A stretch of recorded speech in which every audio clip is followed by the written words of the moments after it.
Commission meeting this morning. Any questions in regards to the finance report? All right. All right. Any questions for the city attorney?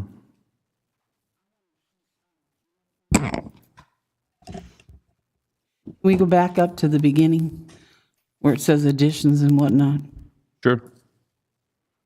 Okay. We might as well talk about the elephant in the room.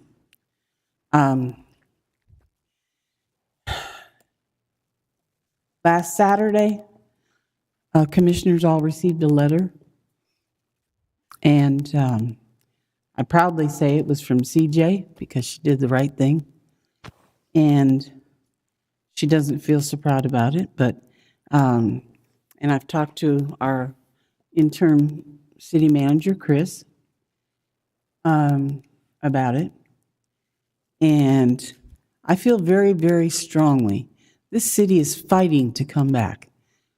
It's like we're clawing to make our way from bad to good, and then this happens.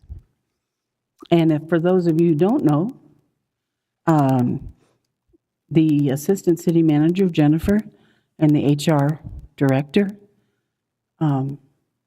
allowed Vicki Gaynor to come in the building on a Saturday, spend an hour and a half gathering things. They helped her, and the chief of police was not here.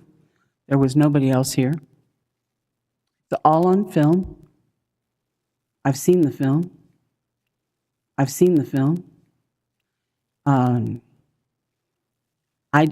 have this huge problem. Anyway, I called Chris right away, and of course I was hot, because it was the first thing I was talking about. But personally, I feel that it is only appropriate to dismiss the city assistant city manager and the HR director. And at first I said, and we need to arrest Vicki Gaynor because of the fact that she brought her attorneys here saying that they were going to sue us.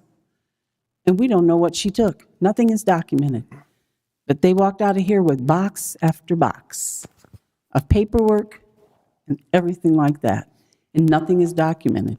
So we already know she's planning on suing the city, and we have no recourse because we don't have access to that material.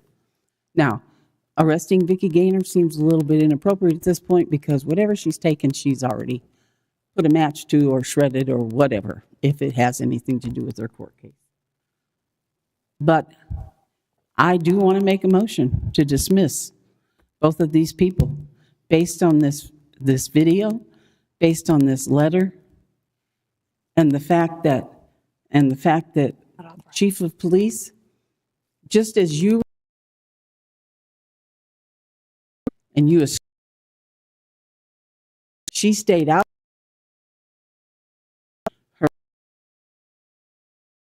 Everything was taken out to her. Not just in her office. Stuff out of office. I would like to make that motion.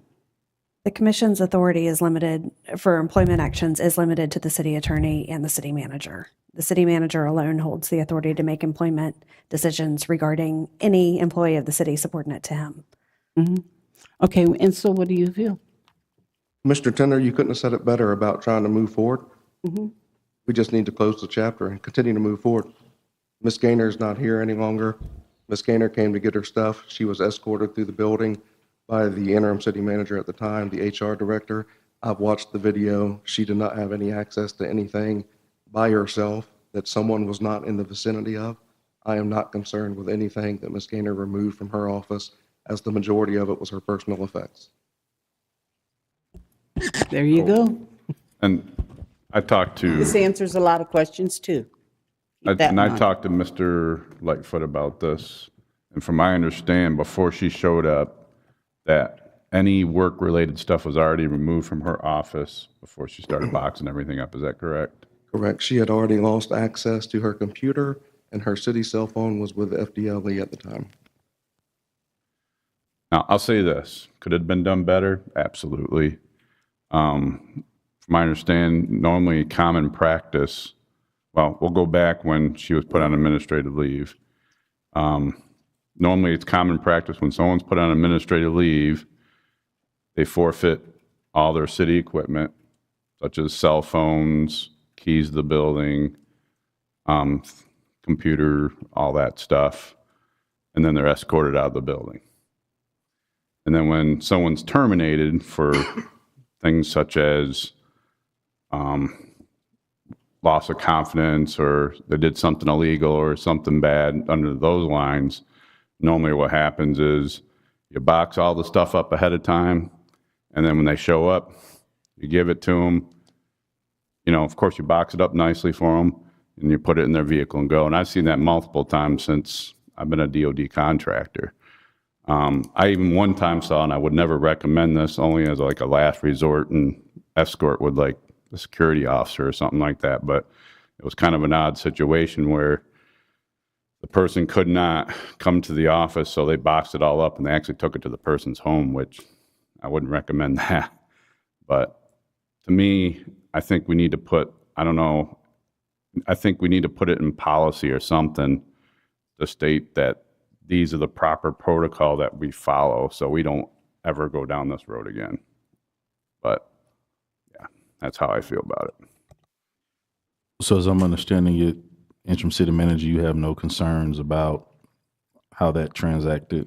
No, sir. I think everyone in here was in Ms. Gaynor's office numerous times, saw the amount of personal effects she had in there, whether it was pictures, plaques from her career, little trinkets. There were many items in there that took many trips to get them out. No, sir, there is no concern that she removed anything that she was not entitled to. Okay. Anything else in regards to this? What's that? What was, I didn't even hear what he said. What did he say? Oh, I came the night that she was named as the acting city manager. I got a phone call from him. She's in office 20 hours. Do you recall this at the commission meeting? I was out that meeting, I think. I was absent. But I watched it. So according to policy, when you're being attacked after reporting something under our whistleblower policy, exactly what this woman did goes to every one of you all to bake me a cake. Every one of you chalked off, not you, Mayor, not you, Miss Tender, that you understood my email I sent. In policy, I'm supposed to come to the mayor. The mayor was not here. There was an interim or a replacement that night. 3 of them were here.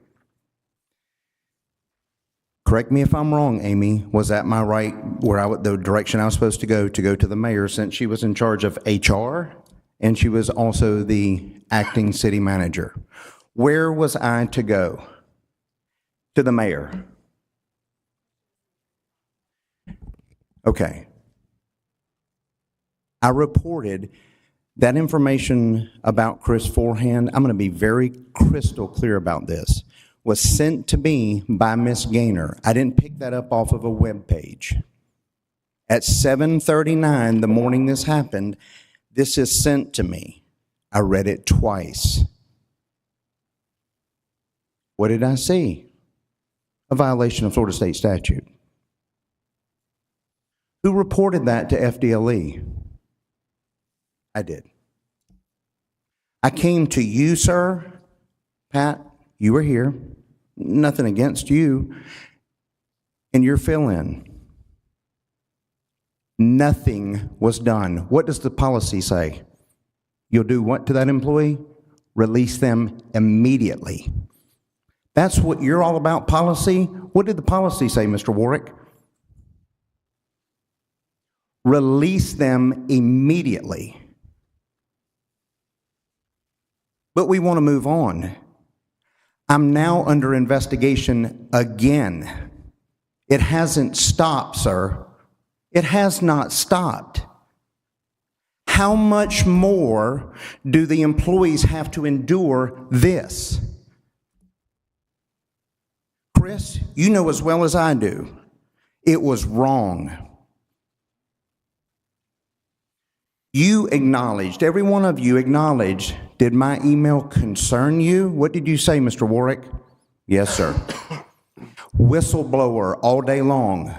All I was trying to do was the next right thing by getting this information to FDLE, Mayor. It was your responsibility. I have had enough.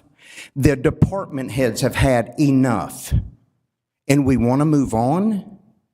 You've got to get rid of the problem, and it should have been done that night, sir. And then you turned around and voted it or keep her in that position. What are we going to do? We going to continue? Again, I followed policy, Amy. I came to the commission that night, to the person that was filling in as mayor. But once again, it has not stopped because I'm under investigation again because you all, 3 that were here that night, didn't take the action that the city was supposed to do. Release her immediately. I've had enough. As you all received the email last Friday, the investigation is ongoing because of policies. We are working through that investigation, and when it's over, we will make a decision on what the outcome of that is. All right. In regards to 7B, public workshop, tentative budget, any questions regarding the budget? I think all of us have had our one-on-ones. Any further questions on that?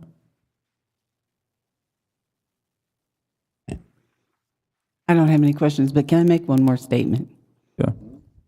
I want everybody to be aware that that video was shown on the Bernie show last night, and you can watch it for yourselves, and you can see how many times Mrs. Gaynor is in that room by herself, and it's very crystal clear. There is no question. Anyway, that's all I'm going to say about that until we go further. All right.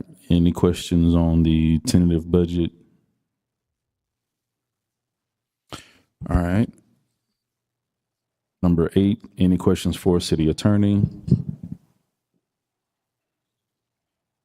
All right. Have the public hearing for the CRA budget adoption. Any questions for Mr. Bean on that?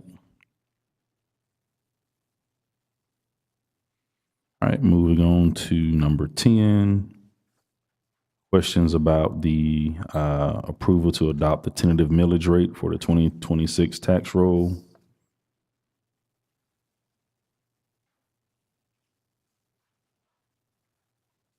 All right, and any? It's not 4.5. It's lower. It is lower. Not the ceiling. Yeah, it's It lower. wouldn't make a difference if we brought it up to 4.5 anyway. So I think that was good figuring on our part. So I would like to thank Kiki and her staff for the one-on-ones and what you prepared. So My pleasure. much appreciated. It is lower than the 4.5. It is higher than what it was last year. Of course, I expressed my concerns to the group on yesterday. And so we went through and analyzed different budgets and different line items to see if there was any possibility of getting it lowered from the, 4.2834, I think is what we're looking at. So I'm not a fan of the 4.2834 because we have stormwater that's going up, utilities that are going up, or the water that's going up. So I'm not a fan of it. So, but it is lower than the 4.5, and a lot of budget cuts have been made to get it to the 4.2834. Just wish we could sort of stay closer to the 4.05 or 4.1. All right.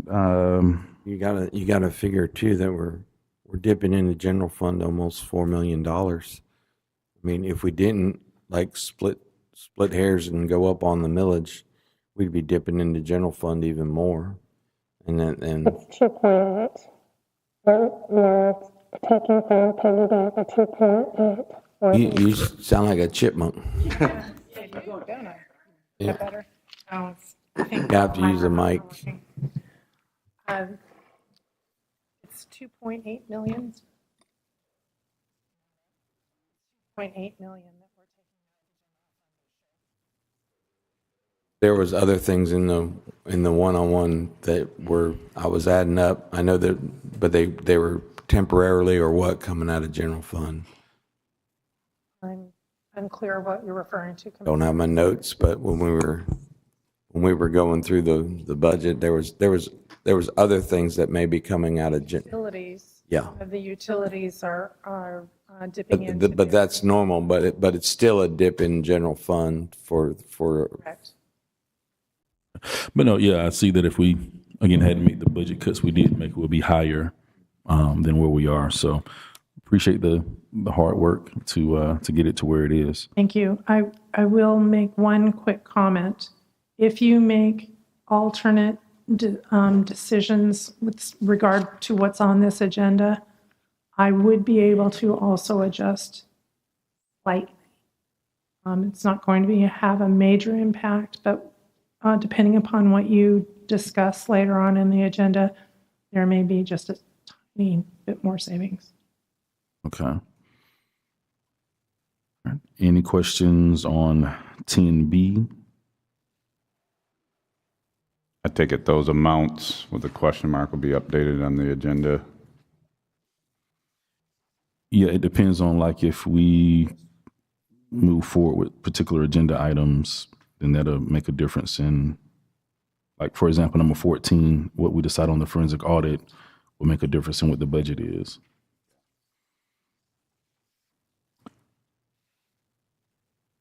All right, consent agenda, approval of the meeting minutes and approval to appoint Ryan Fullington to the Firefighters Pension Board of Trustees as its fifth trustee.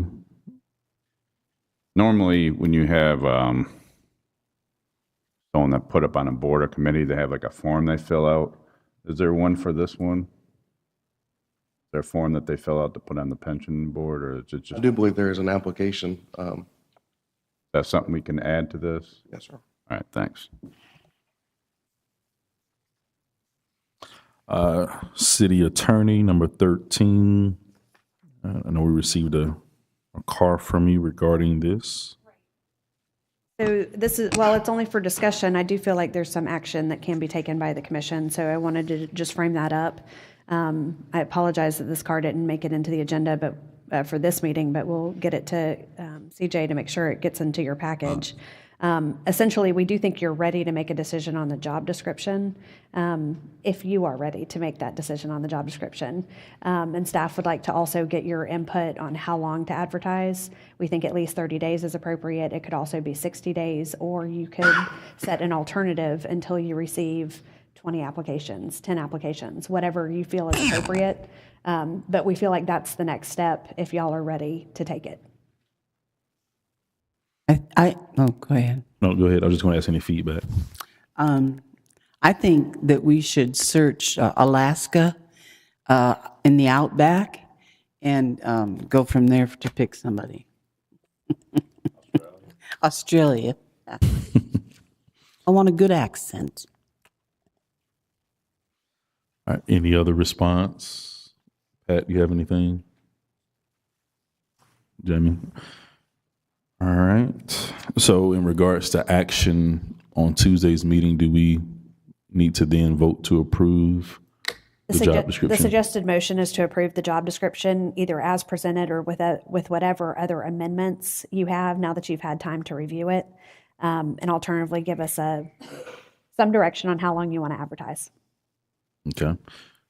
So do we need to change the agenda item from discussion only to? Yeah, we would need to modify that to fit what she's describing for the action on that.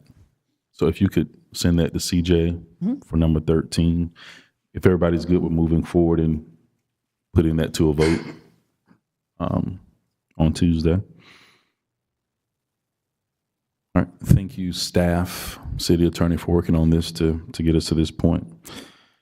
And number 14, the forensic audit quotes. Yes, sir, Mayor. We, staff reached out to our auditor, had a call with them to get a couple different options of what the commission had discussed in some previous meetings. Before you hear is the whole email chain, but about halfway down the page here is 3 different scenarios that the auditors propose. The agreed upon procedures review, estimated cost of $15,000 to $30,000. The performance operational audit of $40,000 to $60,000, and a forensic audit of $60,000 to $100,000. Keep in mind the first task there is pretty much what the auditors have already done as part of their normal scope of work, and anything else we will need to put out for an RFP to acquire a company. We'll make note that the Finance Review Committee will be here Tuesday to discuss the past 2 meetings they've had. However, the Finance Review Committee does not recommend a forensic audit and spending the funds on this. So basically, for the performance operational audit, we would then have to basically put that out as, was it an RFQ? An RFP, yes, sir. RFP, because that would be, so the agreed upon procedures, 15 to 30,000. As I understand it, that's the basic audit that we get now. Right. Is that, and then to dig more into the procedures that we're looking for, then it would be starting at the 40,000 and then putting out an RFQ for that for other companies to bid on it and then go from there. Yes, sir. And we do have a $60,000 line item in the proposed fiscal year 26 budget to cover this. So if anything is above that $60,000, we either need to add money before Tuesday, or we will have to do a budget resolution if you all decide to do an RFP and a company is selected. Okay. There also is the option that we could give the commission, all 5 of you, every purchase order that was issued in 2024, or fiscal year 2024, above $35,000. You all could review, I believe there's 90 or 96 of those POs. You all could review those 90 to 96 POs and decide, hey, we'd like more information on PO 2400, whatever. I was going to ask, well, you've answered my question. Is that something that we could do internally between the commission or the Finance Review Committee, or a special committee of citizens that we pull together? Yes, sir. We could supply those POs to you all, and then you could decide, do you want them to look at all of those purchase orders? Would you like the Finance Review Committee to look at a certain number of POs that you all decide on, or whatever approach? It could be the Finance Review Committee, or I assume we could create another committee, kind of an ad hoc committee to review it.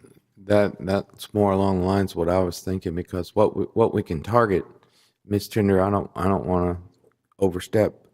I think there's specific things you want to look at, right? I personally think we should do fiscal year 24. And I think when you do a forensic audit, you look at everything, not just the POs. Okay. That's just me. Then I guess then we can't treat it like a public records request and have specific things. And if the proposal is to do a forensic audit where you're looking at everything outside of the POs as well, the price will likely get up to about $150,000.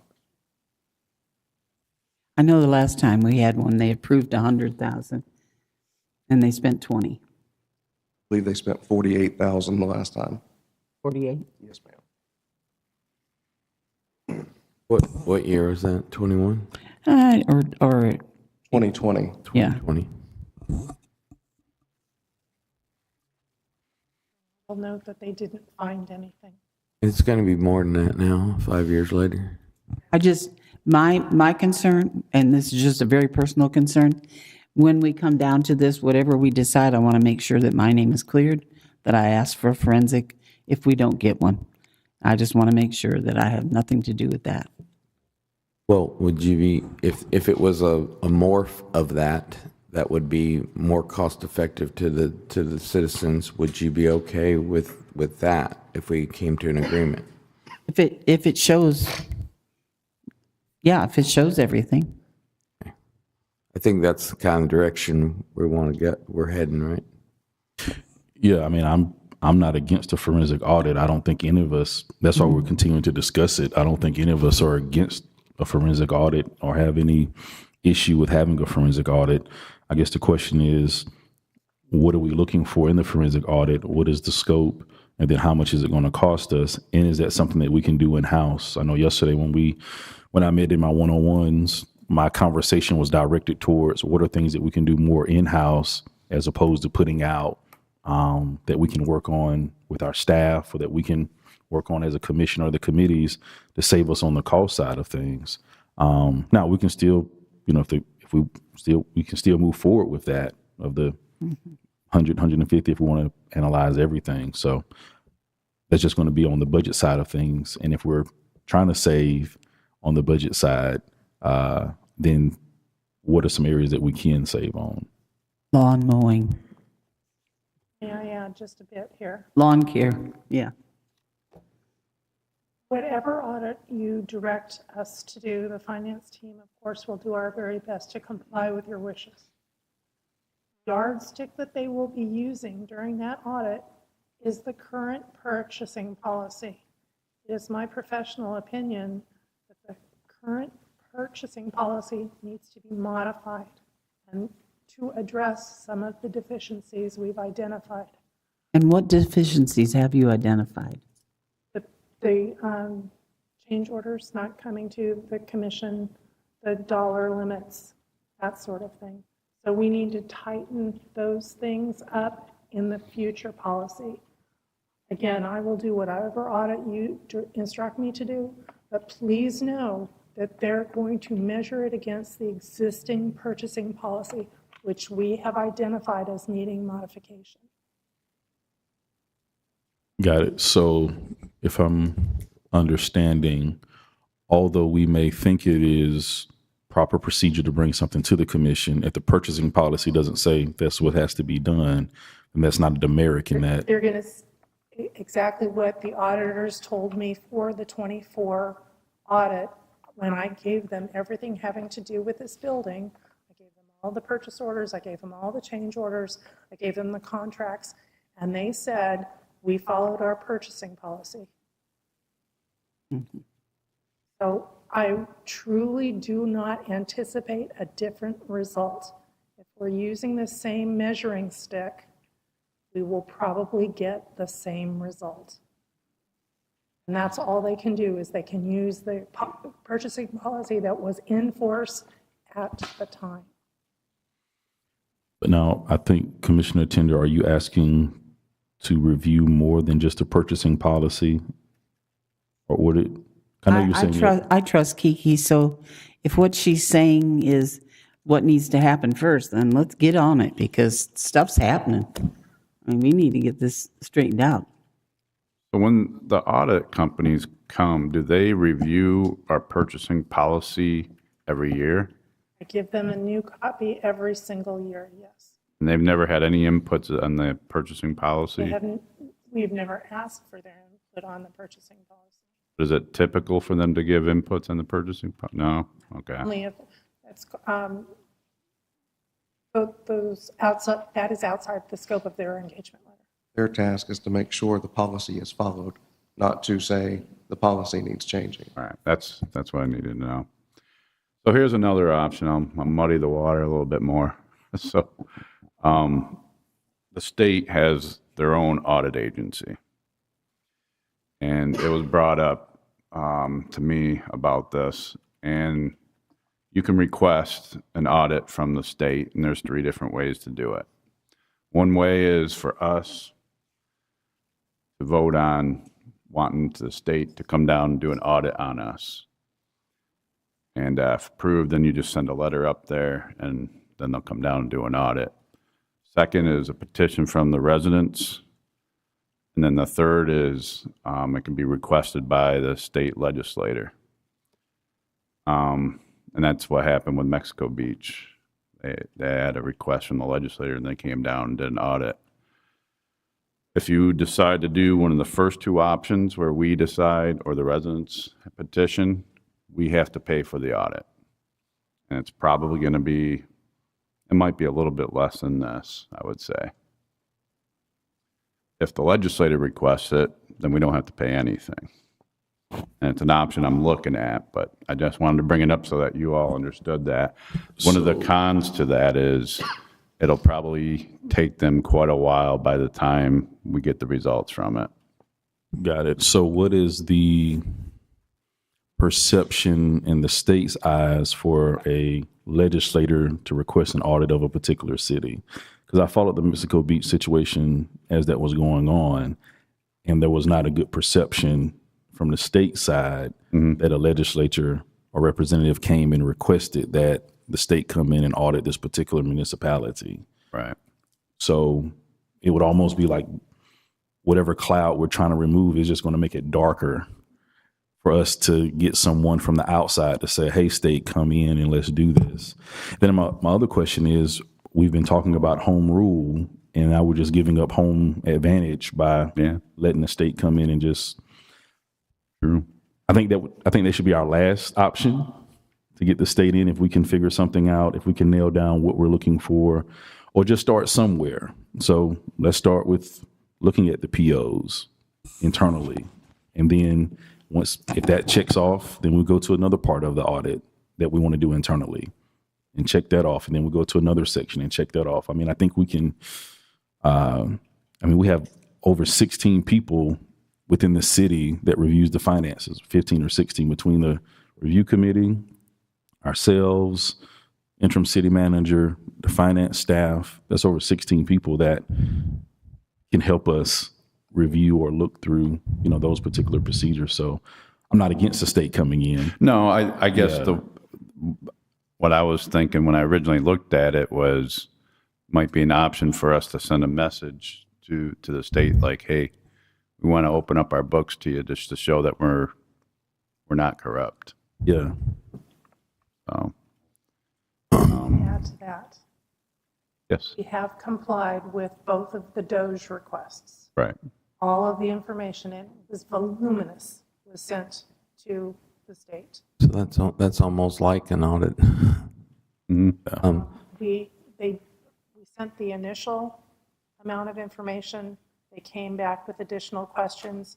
We've responded to those additional questions. I have not heard back since then. But we are complying with the state through their Doge process. I was just the question: if a legislator requests an audit for a city, would that potentially prohibit legislative appropriation for that city? I can assure you it would deter it.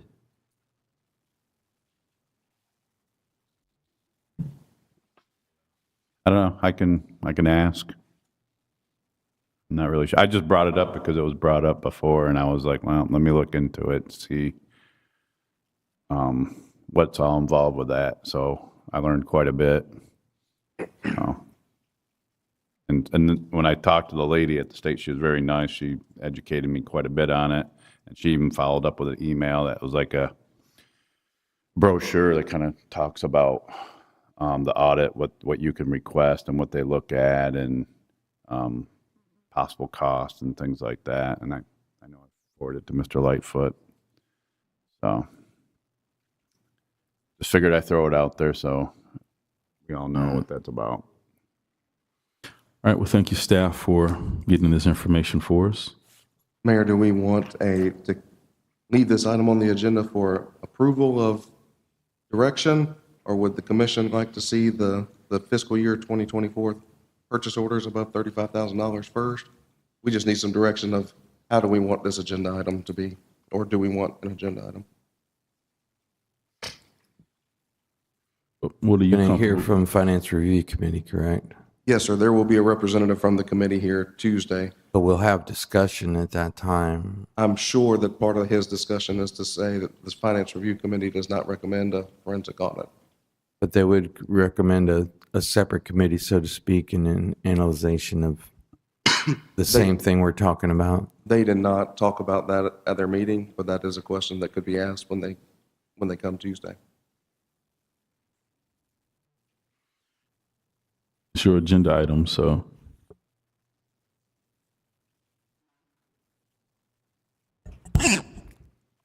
I still want to see a forensic audit for 24, period. All right. Well, Or take my name out of it. That's all I care about. You can do what you want, but we obviously. can't take our names out. We're one for all and all for one. So Mayor, if the intent is to move forward with putting an RFP out for a forensic audit, I would recommend that you all meet one-on-one with finance director and myself, just like you did with Gerard, to go over the job description. You could come up with a scope of services that you want to put out for RFP. We could prepare that, and then we could bring you the RFP for review prior to it being advertised. And that could bring the dollar amount to a more digestible or... No, sir, the dollar amount is going to be at minimum of the $60,000 and up. So we have the $60,000 in the proposed budget. We can leave the $60,000 as it is, and then once, excuse me, once we receive RFPs, if it's higher, we can do a budget resolution to add the proper amount. and so that 60,000 you're referencing, that is for the most part just to look at the POs that are 35 and up. That is just an estimate we put in there, yes, sir. That's the minimum. That's what we feel is the minimum based on our conversations with the audit company, yes, sir. Which audit company is that? Our current audit company, James Moore.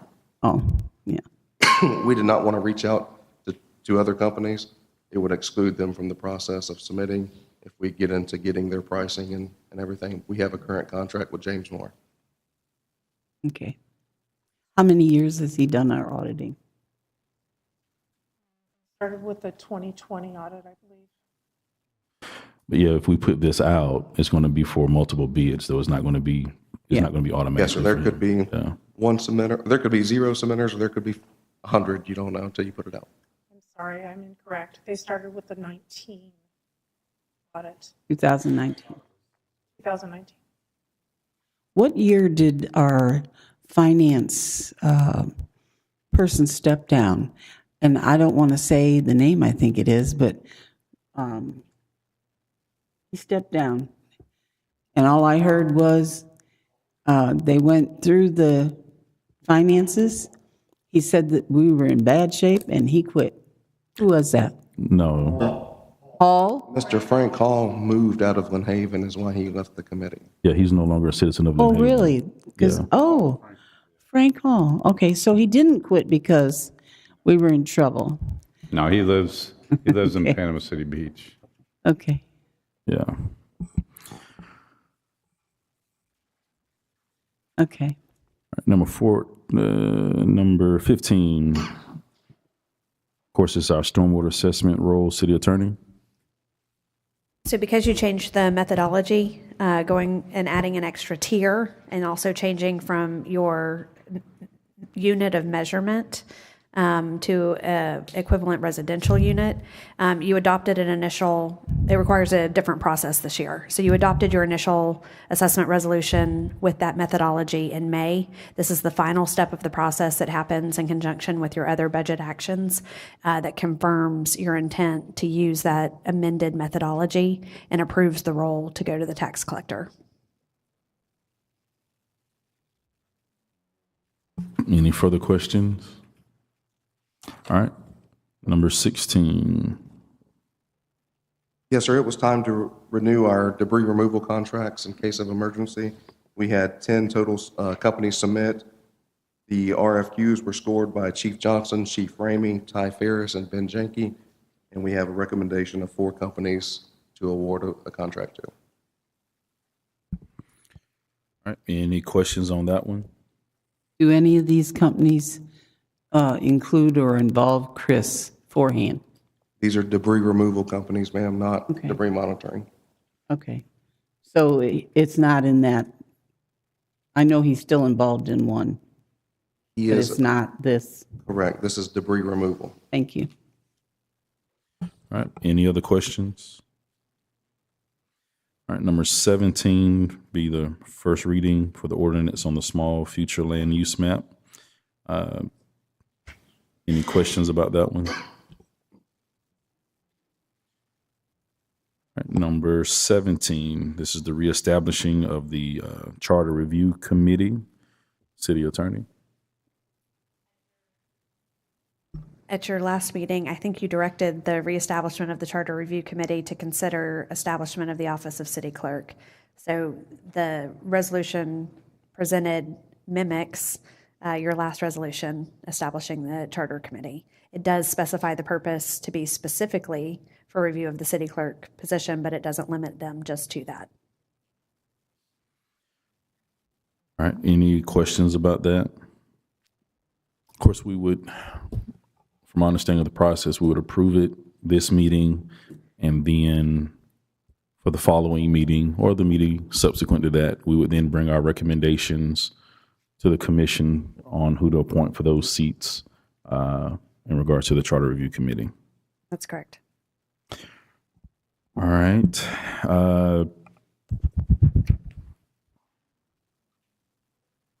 And then number 19. Again, since the direction appeared clear from the last meeting that the commission wanted to establish this office, I went ahead and prepared the ordinance that would create an amendment to the charter. This is just a draft for your consideration to get the conversation going.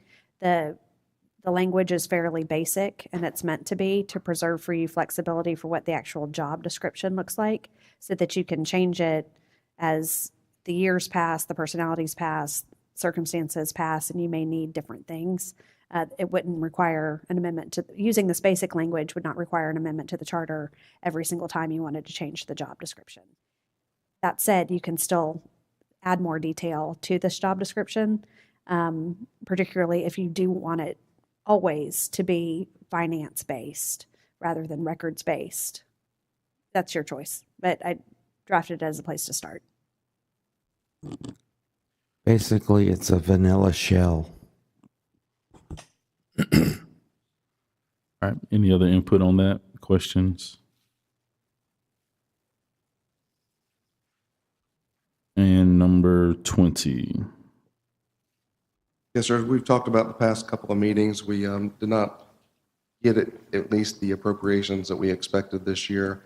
Some of the feedback we've received is a disconnect between the city and the state in Tallahassee. In discussions with some other city managers in the area, it is recommended that we add to our lobbyist team. Mr. Drew Miner with Capital City Consulting has a great relationship in Tallahassee. He's currently used by the city of Panama City, and we would be piggybacking off of their contract and adding it for a 12-month term. Is he still working with Gulf Coast also? I believe so, yes, sir. All right. Any questions? What? How much is that? It is $5,500 a month.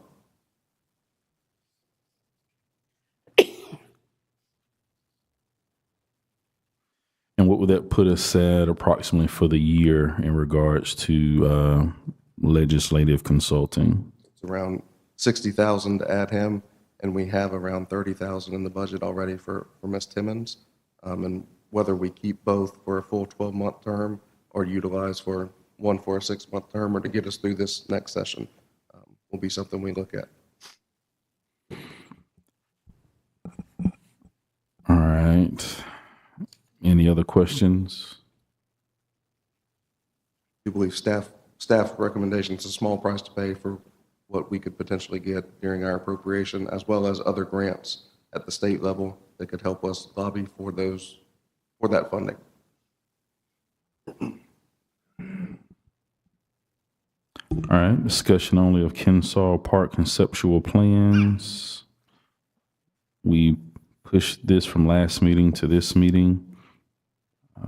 Mayor, and I would recommend, after thinking about this item, with everything we have on the next two agendas as far as budget and resolutions, there are many items, it may be best if we move this to the October meeting to have a more in-depth, longer discussion when the time comes.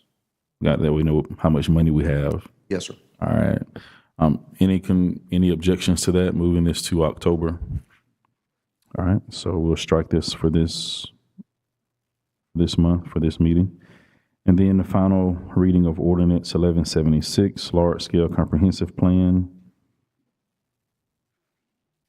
So back in January, you approved the first reading of the ordinance amending the comp plan. It was sent to the state for their review.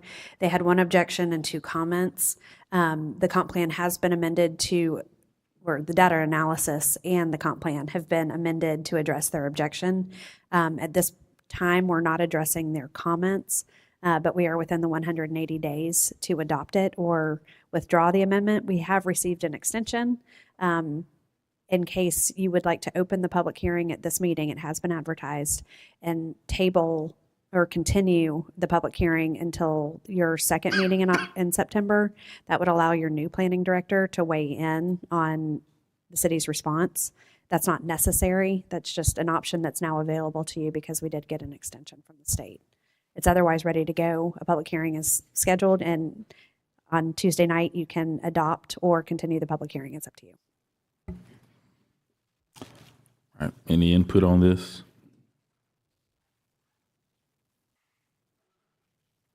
Well, I guess it depends if we're going to go over the comprehensive plan, ULDC, in the near future. If we're going to do that anyways, we could approve it now, and then, if that's our plan, Did we address the state's comments, or? yes. We addressed their objections and we acknowledged their comments.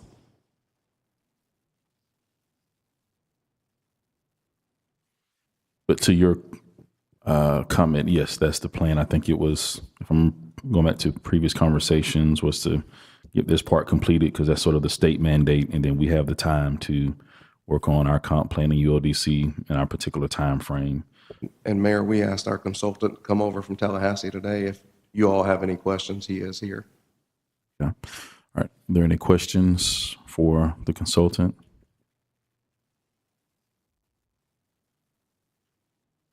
Well, if we acknowledged comments, I don't know specifically, are the comments to change things or the state's comments? So Ray, I'll start this conversation and you jump in if I get out of my lane. The first comment had to do with the septic to sewer conversion. That comment came from DEP specifically, and it's my understanding that as long as we acknowledge their comment, and I believe we have a city policy, or we will have a city policy that addresses it, they are satisfied with that, and no amendment to the comp plan itself needs to be made at this time. The second, is that fair? Yes, that's correct. And the city also requires new developments to be hooked to the sewer system. So it is part of what that portion of the statute is addressing. They're requiring local governments who doesn't require everybody, new developments to be connected to city sewer. They want a policy to address it for larger developments. And so the city of Lynn Haven already requires it. So it is addressed. There isn't a policy in the comp plan that says that. It is in the ordinance, though. We provide an ordinance. We did talk to DEP about it and told them what our response was, and they said that would be adequate. The second comment has to do with intensities. In residential land use categories, your comp plan currently does not contain intensity standards that would specifically apply to more institutional uses, churches, schools. What else did we discuss this morning? And your comp plan has I don't want to say never, but for a long time has not had those intensity standards in it. So the comment was, to add them. There is new state law that went into effect in July that makes changing and adding those intensity standards to your comp plan a little tricky. The law prohibits any restrictions that are more burdensome than your current regulations. So adding intensities would certainly be more restrictive and more burdensome. So having to comply with the comment in violation potentially of state law is just a tricky place to be. So we are acknowledging the comment. While we figure out how to handle that, we may be able to do it to the extent intensities can be addressed in the land development code. That may be one way. But we're going to reserve the right to not take action on that right away and put the city in conflict with state law. And intensities, does that have to do with density? No, the category has a density standard, and what it's missing is the intensity standard. So, for instance, it allows, the residential category allows schools. It allows, churches and other uses. So you have to have an intensity standard. That's a non-residential use.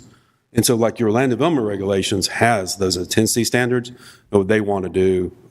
And this comment came about before the Department of Commerce has started implementing this new rule that went into effect in July. And so it's kind of a double-edged sword, and this only applies, it's related to hurricane emergency disaster declarations that were declared for 3 different hurricanes, and it applies up through 2027. And so the state's just now started, Department of Commerce, how to implement this based on comp plan updates. It's kind of a double-edged sword. I agree with Amy. I think it's safer not to do it, to leave it, and then, when you do go through your comp plan, if you're looking at your comp plan, your LDC at a later time and making changes, I would look at, bringing that into the effect. But we already address intensities, but not in residential. That's correct. Yeah, so you would need a floor area ratio. And we can't broaden the spectrum of it and say we wanted to cross into residential. That wouldn't be right. That would be more intrusive, so to speak. Yeah, if you were to not allow the schools. And so there is a policy in Chapter 163 that encourages schools to be allowed in all the land use categories other than industrial. And so You're required to allow them, and you're also not allowed to make it any harder to put a school there than it is. So, and this is something that just came about that's tied to that emergency declarations. And it's the Department of Commerce. I know they're struggling with how to implement this rule, and this just went into effect. I specialize in comprehensive plans. We have several at the state now, and I had told Amy this. I have one that we just adopted that is addressing a level of service to potable water, based on what it's actually operating at. We updated that, which you would typically do in a comp plan update, and they just deemed it that it's more burdensome, and just to change the level of service. So I know the state's Department of Commerce is in an awkward position right now, but it is something they're going to have to work through. But yeah, I would not encourage you to, since it was an objection, it was just a comment, I would not encourage you to do that today. But is there a deadline when we have to address that? No, it was a comment. So you don't have to address it. It is a requirement in Chapter 163. The state didn't feel that it was large enough to object to it. They only did do a comment. So you do not have to address it. Okay. Your comp plan's never had it. We already addressed intensities, to my understanding, but just not in the residential land use. That's correct. Okay. Yeah, your other categories provide for the intensity standards, and the ideal thing is you go back, look in your land development regulations, how schools and churches, what the intensity standard for it is, and then you bring that into your comp plan at a later date. Okay. Thank you. All right. Anything else on number 22? Thank you. No, but I do have a couple questions on a couple other things Okay. All right. before you adjourn. All right. Nothing else? All right. Commissioner Tender? The natures, I wanted to ask the acting city manager, the natures grant for Mr. Johnson. And you've been working on this, Pat, forever. Oh, yeah. Mr. Johnson. Mr. Johnson called me. I finally got it, and it was his number was... Yes, and I've heard from him too. He said the city wants to buy that. They want to do an appraisal. Okay. It's an appraisal, and the appraisal is being done through the Nature Conservancy, I believe. Yeah. Okay. Yeah, and that's through Darrell Boudreaux with Northwest Florida Water Management District. Okay. I think he brought that to you. And what's that grant called? Nature's what? I believe it's Nature Conservancy. It's not a grant the city has, the Northwest. Not your girl, the one that we've been talking about in the past. No, that's the not estuary part of the program. estuary Yeah, program. yeah. Okay. And so we are not actually purchasing it from him. We are having it appraised. We're having the property appraised. He seems to think So we want to buy it. that is the intent. We are not having the appraisal done. Northwest Florida Water Management, through their funding sources, are having the appraisal done. Okay. It would become property of the city if it's appraised, and we can work out a deal to purchase it through the grant. But yes, the city does want the parcel ultimately to do a regional stormwater pond. We would enter into, it would probably be our match to a grant if we bought the property. And he would be thrilled to have all that wood gone. Yeah, I talked to him about that. He's working on that. That's wood from, he said that he let the state come on his property and put debris. Our staff is removing it as they make Yeah. their rounds. Yep. Great. Is this the one we met, like, We rode out on, he took us out on a razor He in took his us property. all out on his Yeah, I thing. remember. Yeah. Yeah, Ronald Johnson because that was the one, I think we were still. of Alabama. Across the street when we're, 11th and Alabama, I It's think. basically the parcels between 11th and 12th and Yeah, Tennessee and like Alabama. if you drive down 12th Street and look to your right, when you start to go downhill, it's all that. And that's the lowest point of our sewer system, isn't it, in the city? He still has a stream running through that parcel, yeah. right? Yeah. Yeah. Thank you. And my last question is, Mayor, I just wanted to ask you, did you by any chance authorize Vicky coming back in?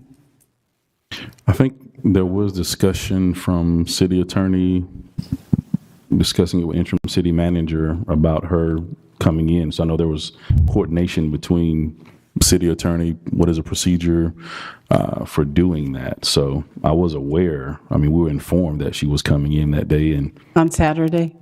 yes, and then I believe there was, again, coordination, or there was some conversation about it as well. So May have been. I don't recall giving advice on that. yeah. So yeah, I was informed about it, and then she told me her layout for what that would be. And at some point, I thought we had talked to the city attorney about it, but there was so much we talked about during that time period as well. And I did see the videos as I was doing public records requests for something else. I did come across those videos as well, and saw that. Thank you. All right.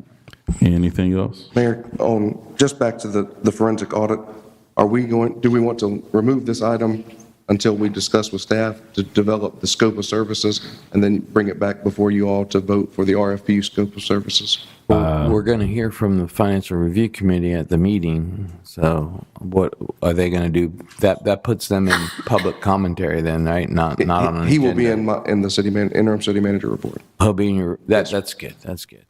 So I guess the question Chris is asking is, are we still in limbo as to whether or not we want to? Right, is the intent to remove this discussion item? Right. You all meet one-on-one with Kiki and myself, develop a scope of services, and then we advertise it for an RFP? Judy, hear what he said? Because it's your agenda item. So the intent would be to meet one-on-one with staff to develop the scope of services. Once we develop the RFP, we would bring that before the commission to vote to approve the RFP, and then we would advertise it. Whatever the scope of services is for the audit. Okay. Yep. Mine's simple. All right. So yeah, we'll strike it and then bring it back. All right.